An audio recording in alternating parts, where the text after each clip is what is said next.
Hello everyone.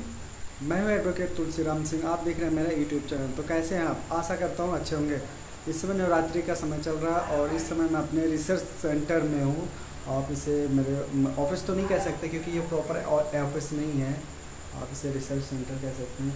इधर आप देख सकते हैं माता रानी का मंदिर है और नीचे कुछ बुकें रखी हुई हैं।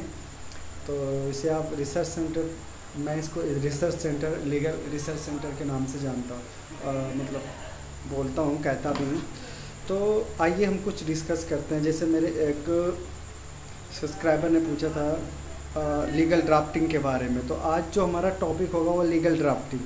तो आइए हम बैठते हैं। और काफ़ी आज थोड़ा मैं लेट भी हो गया था क्योंकि क्या हुआ था, जो क्या नाम है, आज बहुत ज़्यादा भीड़ थी और जाम इतना ज़्यादा था कि मतलब बड़ी दिक्कत आ रही थी। इतना ज़्यादा जाम था कि मैं कम तकरीबन 1-1.5 घंटे तक बैठा रहा और जाम में फंसा रहा। तो आज हम बात करेंगे, हमारा जो टॉपिक होगा वो होगा लीगल ड्राफ्टिंग। तो जैसे लीगल ड्राफ्टिंग है क्या, कैसे लीगल ड्राफ्टिंग करते हैं। जैसे आप पढ़ के आते हैं, आपने पढ़ाई किया अच्छे से, ठीक है, स्टेट आपने as advocate state bar council enrolled भी हो गए, हमने ऑल इंडिया फ़ाइट कर लिया, आपने इंटर्नशिप किया, काम भी सीख लिया करने के लिए कैसे क्या कैसा है। तो जो सबसे इम्पोर्टेंट चीज़ होती है जहाँ पे मैक्सिमम एडवोकेट्स गलती करते हैं, गलती क्या करते हैं, ड्राफ्टिंग करते समय बहुत सारी चीज़ें मिसिंग कर देते हैं। देखिए, हम जब आपस में बात कर रहे होते हैं तो हमारा जो लैंग्वेज होता है, जो वर्ड होते हैं, वो काफ़ी नॉर्मल सिंपल अलग से होते हैं। इंग्लिश, हिंदी, उर्दू, बंगाली सबके अलग अलग होते हैं। बट जो कोड के लैंग्वेज होते हैं, जो कोड के वर्ड होते हैं, वो बिल्कुल डिफरेंट होते हैं। तो ध्यान रहे, जब भी आप कभी ड्राफ्टिंग करें तो आप उन वर्ड को यूज़ करें, उन शब्दों को यूज़ करें जो कोर्ट में यूज़ होते हैं। जी, कैसे यूज़ करेंगे आप? आपकी अगर लीगल वर्ड की या जो शब्दों की अगर आपके पास स्टोरेज थोड़ा कम है तो आप लीगल लैंग्वेज करके बुक आती है, बहुत सारी आपको लाइब्रेरी में मिल जाएगी। आप बुक खरीदिए जिसमें लीगल लैंग्वेज से रिलेटेड बहुत सारे वर्ड होते हैं, उनको आप याद करके रखिए या ड्राफ्टिंग के करते समय आप देखते रहिए। याद कर लेंगे थोड़ा बहुत तो अच्छा रहेगा। प्रैक्टिस करेंगे तो धीरे धीरे वो सारी चीज़ें आपको आपके मेमोरी में सेव हो जाएगी। अब जब ये हो गया, आपका वर्ड कंप्लीट हो गया, ठीक है, आपको जो लीगल वर्ड होते हैं वो कैसे यूज़ करना, ये चीज़ आपको पता चल गया। जब हम अब ड्राफ्टिंग की बात करते हैं, तो जब आप लीगल ड्राफ्टिंग करते हैं तो सबसे पहले क्या करना होता है। सबसे पहले जो आपका मेन हेडिंग होता है, ठीक है, ऊपर आप किसके कोर्ट में डाल रहे हैं, इन द कोर्ट ऑफ, ठीक है, फलाना जो भी हो उनका। अगर कोई स्पेशल जज हैं तो ख़ास तौर पर याद रखना, अगर स्पेशल जज हैं तो फिर आप उनका वो क्या है, डिस्ट्रिक्ट जज हैं, CMM है, ADJ हैं, क्या है, वो सारा चीज़ें लिख दीजिए। अगर स्पेशल जज हैं तो वो सारी चीज़ें लिखने के बाद में, ये लिखने के बाद में आप केस का नाम लिखेंगे। केस का नाम लिखिए। केस का नाम लिखने के बाद में फिर आपका जो आता है, आप दोनों पार्टी को इंट्रोड्यूस क्या कहते हैं, फिर उसके बाद में एक ज़बरदस्त हेडिंग के साथ में और इन्फॉर्मेशन। पुलिस स्टेशन, अगर क्रिमिनल केस है तो पुलिस स्टेशन बहुत ज़रूरी होता है, जो मैक्सिमम लोग इसको मिस कर देते हैं। अगर केस क्रिमिनल केस है तो पुलिस स्टेशन लिखना बहुत ज़रूरी है। आप बाकायदा दोनों पार्टी का एड्रेस, कहाँ पे रहते हैं, क्या, सारी डिटेल जो आपकी शुरुआती होता है वो आप देंगे।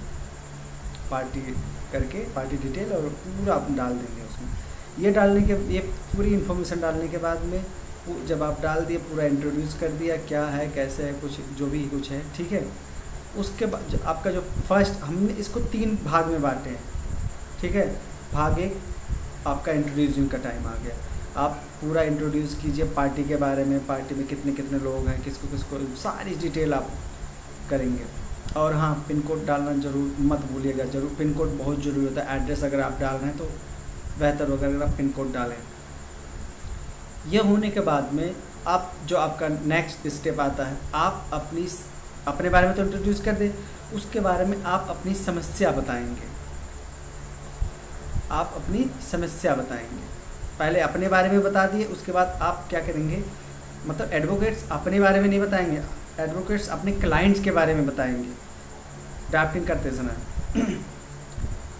तो ये करने के बाद में आप अपनी समस्या बताएंगे। जो आपको दूसरा खंड आता है वो आता है आपका, आप अपनी समस्या बताएंगे।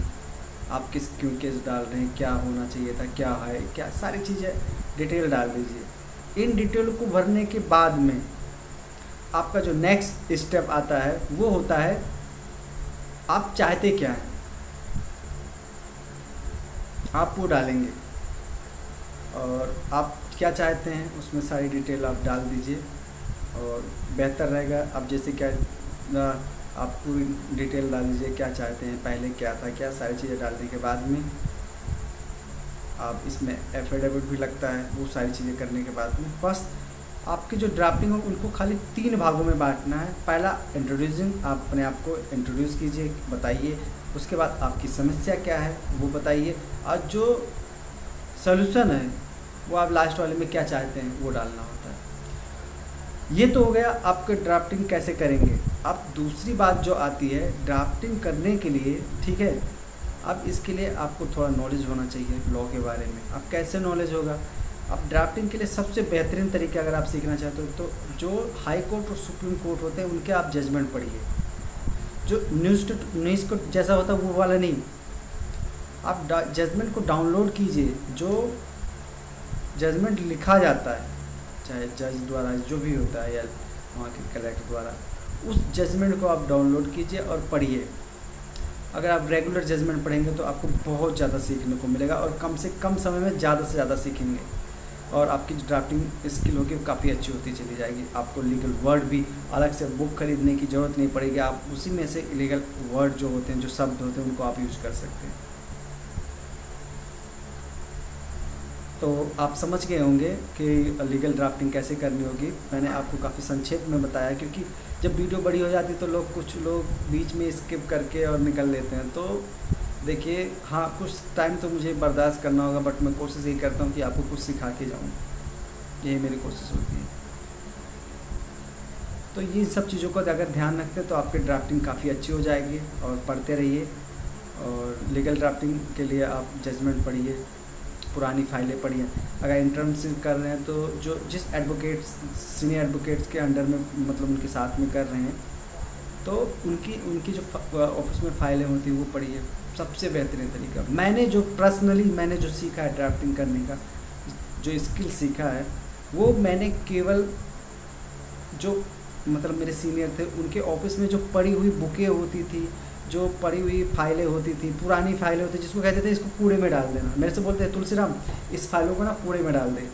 वो फाइल मैं अपने घर ले आता था। मेरे पास भी बहुत सारी फाइलें अभी भी पड़ी हैं, और कुछ तो मुझे अच्छी लगती थी तो मैं वो उनकी फ़ोटोकॉपी करा के रख लेता था। और देखिए, एक चीज़ और होता है, हम सबकी आदत है, पहले मेरी भी थी, बस उस चीज़ पर मैंने ध्यान दिया तो उसको मैंने दूर किया। क्या होता है, हमें कुछ अच्छी चीज़ मिलती है तो ना कि उसको पढ़ कर याद करने के बजाय, उसको अपने मेमोरी में बैठाने के बजाय हम क्या करते हैं, मेल पे डाल देते हैं, व्हाट्सएप पे डाल देते हैं, जी ड्राइव में डाल देते हैं, या उसकी फ़ोटोकॉपी करा के अपने पास रख लेते हैं। और पता चलता है सारा दिन निकल जाते हैं, 2 महीने, 3 महीने, 4 महीने, 6 महीने, साल भर निकल जाते हैं, हम कभी उसे हाथ नहीं लगाते हैं, जो कि गलत है। आप बेहतर होगा आप इन चीज़ों की आदत से मुक्ति पाएँ और कोशिश करें पढ़ने की और समझने की और याद करने की। क्योंकि एक पुरानी कहावत है, बुक में लिखी हुई विद्या और दूसरों के पास पड़ा हुआ तुम्हारा धन आपके समय पे काम नहीं आता है। इसलिए कोशिश कीजिए, याद कीजिए, मेहनत कीजिए। तो आप जब ड्राफ्टिंग करेंगे या जब आप कभी कोर्ट में बहस करने जाएंगे इन सब चीज़ों के बारे में, तो वो चीज़ें आपको ऑटोमेटिक समझ में आएगी और आप उसको यूटिलाइज़ कर सकते हैं। अब मेरी कही हुई बात भी आपको समझ में आएगी, हाँ बात सही कह रहे थे। कभी एग्ज़ाम देने जाते हैं आप और पता चलता है किताब में बहुत सारी इन्फॉर्मेशन लिखी है बट आपने याद नहीं किया, तो उस समय वहाँ पे काम नहीं आएगा। आपके पास, आपने किसी को पैसे दे रखे हैं, आपको पैसे की ज़रूरत है, उस समय अगर वो पैसा नहीं देता तो फिर आपकी ज़रूरत समय पे नहीं देता तो बेकार है पैसा, तो ना के बराबर। तो वही चीज़ें जो अपने पास चीज़ें होती हैं, जो आप अपने मेमोरी में जो आप मेहनत करेंगे, जो अनुभव होता है, जो एक्सपीरियंस होता है, उन्हीं के आधार पर आप अपना काम कर सकते हैं। तो उन चीज़ों को बढ़ाइए। पढ़ाइए का मतलब और सीखने, ज़्यादा से ज़्यादा सीखने की कोशिश। ऐसा नहीं आप थोड़ा सीख गए तो आप ऐसा नहीं है कि आप आगे नहीं सीखना है, ऐसा नहीं है। ये लाइफ है पूरी जीवन तक आपको, इसलिए इसका नाम प्रैक्टिस रखा गया है। जो एडवोकेट काम करते हैं ना, उसको हमेशा प्रैक्टिस बोला जाता है। यही रीज़न है, क्योंकि आप पूरी जीवन तक कुछ ना कुछ सीखते रहेंगे, पूरी लाइफ। वैसे हर आदमी कुछ ना कुछ पूरे जीवन तक, पूरी लाइफ तक सीखता रहता है, बट इस लाइन में इसीलिए इसको प्रैक्टिस बोला जाता है। डॉक्टर होता है उसको भी प्रैक्टिस करना ही बोलते हैं, क्योंकि पूरी ज़िंदगी, पूरी लाइफ आपको कुछ ना कुछ सीखना है। तो ये छोटी मोटी चीज़ें थी जिस पर आप लोग ध्यान दीजिए और आप एक अच्छे बेहतर एडवोकेट बन जाएंगे। थोड़ा स्ट्रगल होता है, शुरुआत में मेहनत करना होगा आपको, क्योंकि अगर आप उस मेहनत को झेल लेंगे, मेहनत कर लेंगे, तो आगे चल के आपकी लाइफ बहुत अच्छी होगी। तो दोस्तों कैसी लगी वीडियो आपको, कमेंट बॉक्स में ज़रूर लिखना। और ड्राफ्टिंग या बहस करने से रिलेटेड, क्रॉस करने से रिलेटेड, कोर्ट में कैसे खड़ा होना है, कैसे आप प्रिपेयरिंग करेंगे, इससे रिलेटेड अगर आपका कोई भी सवाल है तो आप मुझे कमेंट बॉक्स में कमेंट कर सकते हैं। ये और दूसरी बात, जैसे मेरा जो मकसद है ये बनाना, मतलब ये यूट्यूब पे बना के अपनी लाइफ को शेयर करना आप लोगों के साथ में, मेरा मेन मकसद ये है कि ताकि अपने ग्रोथ के साथ साथ में दूसरों को भी सिखाएं, उनको पता चले। क्योंकि जजमेंट और सारी चीज़ें न्यूज़ होती है, लो न्यूज़ होती है, लॉ अपडेट्स होता है, वो आपको कहीं से भी मिल जाता है, बट एक एडवोकेट्स के लाइफ की क्या स्ट्रगल होती है, क्या मेहनत करते हैं, क्या क्या कठिनाइयाँ आती हैं, वो चीज़ें सबको बताना, ताकि लोगों को पता चले। लोगों को मतलब इनके बारे में ही नहीं पता होता, बस वही नेगेटिविटी चीज़ें पता होती है, वो जो मैं आप कहना नहीं चाहूँगा क्योंकि कुछ लोग सुनेंगे तो हो सकता है, बट बहुत सारी चीज़ें होती हैं। तो आप पॉजिटिविटी लोगों तक पहुँचाइए। लॉ से रिलेटेड अवेयरनेस फैलाने का जो सबसे बड़ा मकसद होता है वही होता है। तो दोस्तों फिर मिलूँगा एक नई वीडियो के साथ, तब तक के लिए नमस्कार।